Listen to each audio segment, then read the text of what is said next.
ማሳካት ላይ ቀር እኔ ግን ምን እንደሚቆጨኝ ታውቃለህ ለስንት ልጆች አክስቶኝ እንደምችለው ታይ በይ በልታው ምናምን ስለመኖር ነበር እና የመጨረሻው ሰዓት ነፍሷ ልትወጣ ስትል ባይባልም የኔን ስም እየጠራች ነበር ያለችው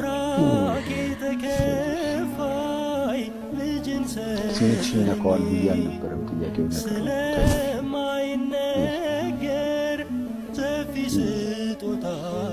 እግዚአብሔር ፈቅዶ ወደ ልጅ ደግሞ በስም ነው መሰየም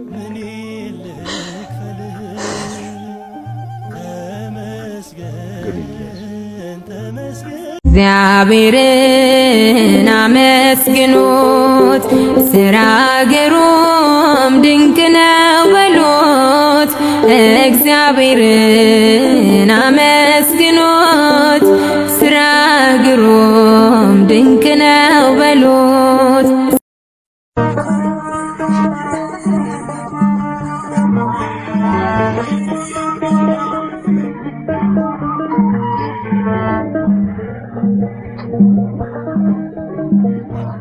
በዚህ ላይ ደግሞ የአዲስ ዓመት ዕለት ነው ገሊላ ዋው የአዲስ ዓመት ስጦታ ነው እንግዲህ እግዚአብሔር የሰጠን በህይወታችን ከ11 ዓመት በኋላ እና ስም ወጣለት ልጃችን አሁን የተጨቃጨቅን ነበርኩ ማለት ስም ያለው እኮ ምን ብለን እንወስን ግራ ገባን እንደው ምን አሰባችሁ ለምሳሌ የተመረጡ እሺ ነገሬ አስታውሳለሁ የዛሬ 6 ዓመት የቤቶች ተዋንያን ሰይፉ ሾው ላይ መጥቶ ጊዜ ያለቀሽ እግዚአብሔር ፈቅዶ ልጅ ቢሰጠኝ ብለሽ እጅሽ ላይ የእህትሽን ስም ተነቅሰሻልና እህቴን በጣም ወዳት ስለነበረ በሷ ስም ለመሰየም ሁሉ አስቤያለሁ ስትይ ነበረ እኔ ግን ቤተ ማርያም ከምንል ሁለተኛዋን ሴቷን ቤተ ማርያም ብንልና አሁን ለወንዱ ሌላ ስም ብንፈልግ የሚለው ሐሳብ ላይ ነው ያለሁት ተስማምቻለሁ ያብስራ ግን በጣም ቆንጆ ያብስራ በጣም አሪፍ ነው በጣም ደስ የሚል ስም ነው ያብስራ ይሆናል እሱ ነው የሚወደድኩት ያብስራ ከእግዚአብሔር የተሰጠን ስጦታ ነው በእውነት እግዚአብሔር ለኝም በቃም እስኪ ንገሪኝ ምንድነው አሁን ለምሳሌ አጠቃላይ ወደ ኋላ ተመልስ እግዚአብሔር ለኔ ያደረገው ለሁሉም የሚያደርግ የሱን ቸርነት የሱን ታላቅነት አይቻለሁ በኔ ህይወት ውስጥ ስትይ ስለሰማው ነውና ምንድነው ባንቺ ህይወት ውስጥ የእግዚአብሔር ታምራት የተገለጸበት ሁኔታ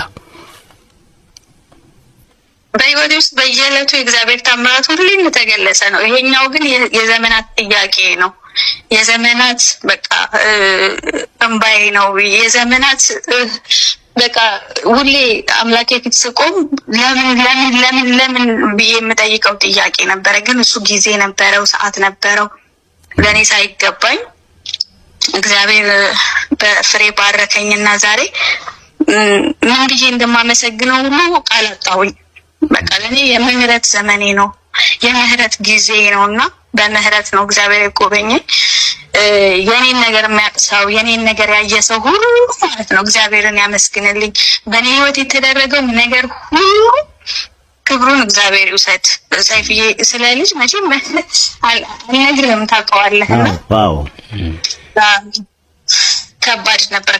ከባድ ጊዜዎች ነበሩ ግን በቃ ይሄንን ነው እግዚአብሔር ያሰበው ያዘጋጀው በቃ እኛም ዝግጁ አልነበርን ይሆናል የእሱን አደራ ለመቀበል ዝግጁ ስንሆን እየጠበቀ ነበረ ትክክለኛውን ጊዜ እየጠበቀ ነበረ እና ሰው አየሷ ነገር ባለ ጊዜ እኔም በራሴ ላይ ተስፋ በቆረጥኩበት ሰዓት እግዚአብሔር በፍሬ ባረከኝ እና ሁሉም ሰው የኔን ነገር የሚያቅሰው ወይም የሰማ ሰው ያየ ሰው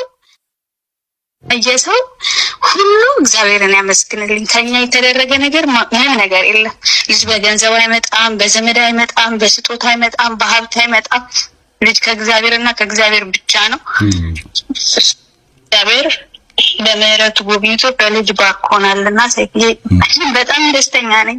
በጣም እግዚአብሔር ይመስገን። አንቺም ዮናስም ደስ ስላላችሁ እኛም ደስ ብሎናል። እንደው ከናንተ ህይወት ተነስተሽ፣ ምክንያቱም ላለፉት 11 ዓመታት ነው የጠበቅሽው፣ በብዙ ውጣ ውረድ ውስጥ አልፋችኋል። ቅድም እንደነገርሽኝ እንደገባኝ እንግዲህ አንቺ በፈለግሽው ሳይሆን እግዚአብሔር በፈለገው ሰዓት ነው ልጅ የሰጠሽና ከዚህ ተነስተሽ አንዳንዶች ተስፋ ይቆርጣሉ። በቃ እግዚአብሔር ለኔ ይሄን ነገር አልፈቀደም ይላሉና ካንቺ ህይወት ተነስተሽ ለእንደዚህ አይነት ሰዎች መልእክት ካለሽ ብዬ ነው። ልክ ነው። አዎ ነገር ሲዘገይ ተስፋ ያስቆርጣል። ነገር ሲዘገይ ወዳልሆነ ቦታ ይወስዳል። ነገር ሲዘገይ ብዙ ነገር ይደረጋል። ግን እግዚአብሔር የታመነ ነው። በቃ ሁሉ ነገራችን ቢዘገይ የበለጠ አምሮ ተውቦ ተስተካክሎ ሊመጣ ነውና ወደ ህይወታችን ሁሉም ሰው በትዕግስት እግዚአብሔርን እየጠየቀ ይጠብቅ ነው የምለው። እኔ እንጃ አሁን ምን እንደምል እራሱ አላውቀውም። ሰይፍዬ በቃ እግዚአብሔር ያደርጋል፣ ሁሉን ነገር በእውነት ያደርጋል።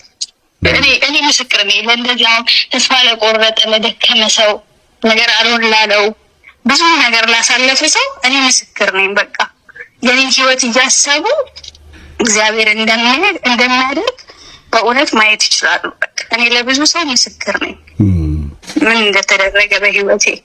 እንግዲህ ልዬ በጣም ደስታችሁ የሁላችንም ደስታ ነው። እንኳን ደስ አላችሁ። ከእናንተ ህይወት ተነስታችሁ ተስፋ መቁረጥ አያስፈልግም። በማንኛውም ጊዜ እግዚአብሔር ጊዜና ሰዓት አለው ነው የገባኝ። ትክክል እና ደስ የሚል